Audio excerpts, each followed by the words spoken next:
కుంభరాశి వారికి పలుకుబడి పెరుగుతుంది. సన్నిధులతోటి ఈరోజు వీరు ఆనందంగా గడుపుతారు. శత్రువులు కూడా స్నేహితులుగా మారుతారు. ఉద్యోగ ప్రయత్నాలు ఎవరైతే కుంభరాశి వారు చేస్తున్నారో అవన్నీ కూడా ఫలిస్తాయి. కొన్ని ముఖ్యమైన వ్యవహారాల్లో వీరి అంచనాలు కూడా నిజమవుతాయి.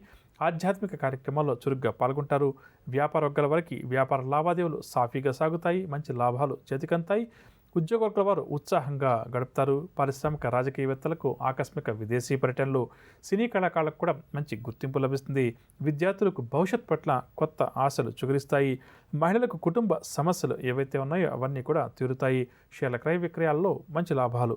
కుంభరాశి వారికి వాళ్ళ కలిసి వచ్చే రంగు నీలం రంగు మరియు ఆకుపచ్చ రంగు. పరిహారాల విషయానికి వస్తే కుంభరాశి వారి ప్రతి ఒక్కరు కూడా శివాష్టకాన్ని పఠించడం, శివారాధన చేయడం ఈరోజు చాలా మంచిది. తదుపరి మీనరాశి.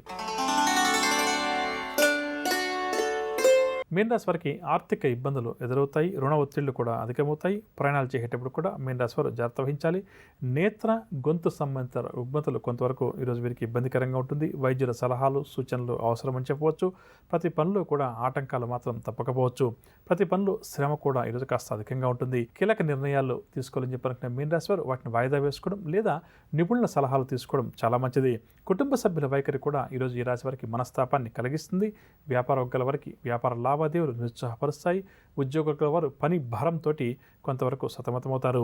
పారిశ్రామిక వైద్య రంగాల వారికి అవకాశాలు అందినట్టే అంది తప్పిపోతాయి. సినీ కళాకారులకు కూడా ఈరోజు చిక్కులు ఇబ్బందులు అధికమవుతాయి. విద్యార్థులు మరింత శ్రద్ధ వహిస్తే కానీ ఆశించిన ఫలితాలు అందుకోలేరు. మహిళలకు కుటుంబ వివాదాలు మరింత అధికమవుతాయి. షేర్ల క్రయ విక్రయాలు మందగిస్తాయి.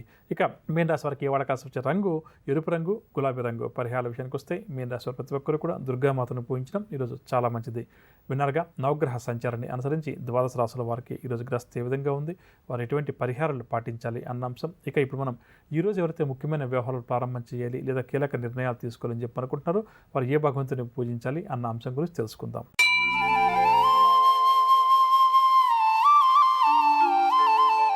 ఈరోజు శుక్రవారం కాబట్టి శుక్రగ్రహ ఆరాధన చాలా మంచిది. జాతక చక్రంలో శుక్రగ్రహ దోషం ఎవరికైతే ఉందో అటువంటి వారు శుక్రగ్రహానికి సంబంధించినటువంటి పూజాది కార్యక్రమాలు నిర్వహించడం మంచిదని చెప్పవచ్చు. ఇక అదేవిధంగా ఈరోజు ముఖ్యమైన వ్యవహారాలను ప్రారంభం చేయాలి లేదా కీలక నిర్ణయాలు తీసుకోవాలని చెప్పి అనుకున్న వారు దగ్గరున్నటువంటి శివపార్వతుల ఆలయానికి వెళ్ళి అమ్మవారికి మరియు స్వామివారికి యథాశక్తిగా పూజాది కార్యక్రమాలు నిర్వహించి ఆ తర్వాత ముఖ్యమైన కార్యక్రమాలకు సంబంధించి బయలుదేరి వెళ్ళడం లేదా నిర్ణయాలు తీసుకునే ప్రయత్నం చేయడం వల్ల తప్పకుండా కూడా వారి విజయ అవకాశాలు మెరుగుపడతాయని చెప్పవచ్చు.